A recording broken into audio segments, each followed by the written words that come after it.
నోటీసులు కాదు, దమ్ముంటే సస్పెండ్ చేయండి, అప్పుడు చెప్తా అందరి కథ, బయట పెడతా అందరి చిట్టా. ఈ మాటలు ఎవరివో ఇప్పటికే మీకు అర్థమై ఉంటుంది. బీజేపీ ఎమ్మెల్యే రాజాసింగ్ రాష్ట్ర నాయకత్వంతో తాడోపేడో తేల్చుకునే పనిలో పడ్డారు. నోటీసులు ఇస్తారని తెలిసి రాజాసింగ్ ముందే అలర్ట్ అయ్యారా? బీజేపీ స్టేట్ లీడర్లను రాజాసింగ్ టార్గెట్ చేశారా? కమలం పార్టీ ముఖ్య నేతలే రాజాసింగ్ను కార్నర్ చేస్తున్నారా? రాజాసింగ్ ధిక్కారం వెనుక మతలబేంటి? కమలం పార్టీలో ఫైర్ బ్రాండ్ రాజాసింగ్ హీట్. దమ్ముంటే సస్పెండ్ చేయాలంటూ సవాల్. రాజాసింగ్ టార్గెట్ ఎవరు? రాజాసింగ్ ను టార్గెట్ చేస్తుందెవరు? రాజాసింగ్ కట్టర్ హిందూ. 2018లో తెలంగాణలో బీజేపీ గెలిచిన ఒకే ఒక్క సీటు ఆయనదే.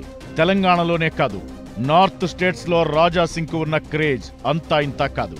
అలాంటి రాజాసింగ్ ఇప్పుడు తెలంగాణ బీజేపీలో కాకరేపుతున్నారు. ధిక్కార స్వరం వినిపిస్తూ ఏకంగా స్టేట్ లీడర్లను టార్గెట్ చేస్తున్నారు. ఎప్పటికప్పుడు తన అసంతృప్తిని తెలియజేస్తూ రాష్ట్ర నాయకత్వం నిర్ణయాలను వ్యతిరేకిస్తూ వస్తున్నారు.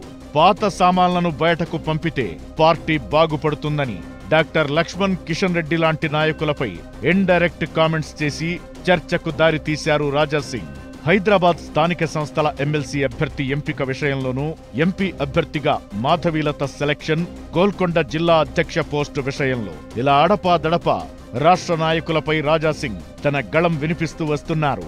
కానీ ఎమ్మెల్సీ కవిత కామెంట్స్ కరెక్టే అన్నట్లుగా రాజాసింగ్ స్పందించిన తీరే పెద్ద చర్చకు దారితీసింది. బీజేపీలో విలీనం చేసేందుకు బీఆర్ఎస్ సిద్ధమైందని కామెంట్స్ చేసి ఎమ్మెల్యే కవిత కారు పార్టీలో కలకలం సృష్టించారు. తమ పార్టీ నేతలు మంచి ప్యాకేజీ ఇస్తే దేనికైనా సిద్ధపడతారంటూ రాజాసింగ్ బీజేపీలో రచ్చకు తెరలేపారు. అయితే రాజాసింగ్ వ్యాఖ్యలపై కొందరు బీజేపీ కార్యకర్తలు మండిపడుతున్నారట. రాజాసింగ్ లైన్ దాటుతున్నారని సోషల్ మీడియాలో పోస్టులు పెడుతున్నారట. రాజాసింగ్ పై చర్యలు తీసుకోవాలన్న డిమాండ్ కూడా చేస్తున్నారట. ఈ వ్యవహారంపై ఆగ్రహంతో ఉన్న రాజాసింగ్ సోషల్ మీడియాలో పోస్టులు పెట్టిన క్యాడర్ పై కాకుండా వారి వెనకున్న నాయకుల టార్గెట్ గా అటాక్ షురూ చేశారట. ఈ విషయాలన్నీ నిశితంగా గమనిస్తున్న జాతీయ నాయకత్వం రాజాసింగ్ కు నోటీసులు ఇవ్వాలని ఆదేశించినట్లు సమాచారం. 3-4 సార్లు గెలిచినంత మాత్రాన వారు ఏది మాట్లాడినా సాగుతుందని అనుకోవద్దని, అవసరమనుకుంటే చర్యలకు సిద్ధం కావాల్సి ఉంటుందని ఇటీవల జరిగిన వర్క్షాప్ లో బీజేపీ రాష్ట్ర వ్యవహారాల ఇన్ఛార్జ్ అభయ్ పాటిల్ హెచ్చరించారు. ఈ క్రమంలోనే రాజాసింగ్ కు నోటీసులు ఇస్తారన్న దానిపై పార్టీ ఆఫీస్లో చర్చ జరుగుతోంది. నోటీసులు ఇస్తారన్న మ్యాటర్ లీక్ కావడంతో గోషామహల్ ఎమ్మెల్యే స్వరం పెంచారు. తనకు నోటీసులు ఇవ్వడం కాదు, దమ్ముంటే సస్పెండ్ చేయాలని సవాల్ చేస్తున్నారు. తాను బయటకు వెళ్లే ముందు అందరి బండారాన్ని బయట పెడతానని హెచ్చరిస్తున్నారు. అయితే రాజాసింగ్ కామెంట్స్, అందుకు బీజేపీ నేతల నో రియాక్షన్ చూస్తుంటే అసలేం జరుగుతుందో పార్టీ క్యాడర్ లీడర్లకు అర్థం కావడం లేదట.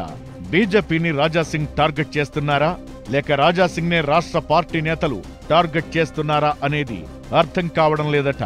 బండి సంజయ్ తో పాటు పలువురు నేతలు తనతో బానే ఉంటూ కిషన్ రెడ్డితో కలిసి తనపై కుట్ర చేస్తున్నారని భావిస్తున్నారట రాజాసింగ్. అందుకే అందరినీ టార్గెట్ చేస్తూ రాజాసింగ్ అటాకింగ్ స్టార్ట్ చేశారని అంటున్నారు. 2014లో పార్టీలో చేరినప్పటి నుంచి వేధింపులు భరిస్తున్నానని, అవసరమైతే రాజకీయాల నుంచి తప్పుకుని గోసేవ చేసుకుంటానని చెబుతున్నారట రాజాసింగ్. తెలంగాణలో బీజేపీ ఎప్పుడో అధికారంలోకి రావాలని, కానీ రిటైర్ అయిన వ్యక్తులు పార్టీలో ఉంటే ఎప్పటికీ బీజేపీ అధికారంలోకి రాదంటున్నారాయన. రాష్ట్రంలో ఏ పార్టీ అధికారంలోకి వస్తే ఆ సీఎంతో కొందరు బీజేపీ నేతలు రహస్యంగా భేటీ అవుతున్నారని ఆరోపించారు. అయితే ఇప్పటికే 2023లో అసెంబ్లీ ఎన్నికలకు ముందు రాజాసింగ్ ను పార్టీ నుంచి సస్పెండ్ చేశారు. తరువాత జాతీయ నాయకత్వం ఆయనపై సస్పెన్షన్ ఎత్తివేసింది. ఇప్పుడు మరోసారి ఆయనపై చర్యలు తీసుకుంటారా అన్నది సస్పెన్స్ గా మారింది. అయితే కమలం పార్టీకి కంటి మీద కునుకు లేకుండా చేస్తున్న రాజాసింగ్ వెనక ఎవరున్నారనేది హాట్ టాపిక్ గా అవుతోంది. రాష్ట్రానికి చెందిన కొందరు నేతల సపోర్ట్తోనే రాజాసింగ్ ధిక్కార స్వరం వినిపిస్తున్నారా అన్నది చర్చనీయాంశంగా మారింది.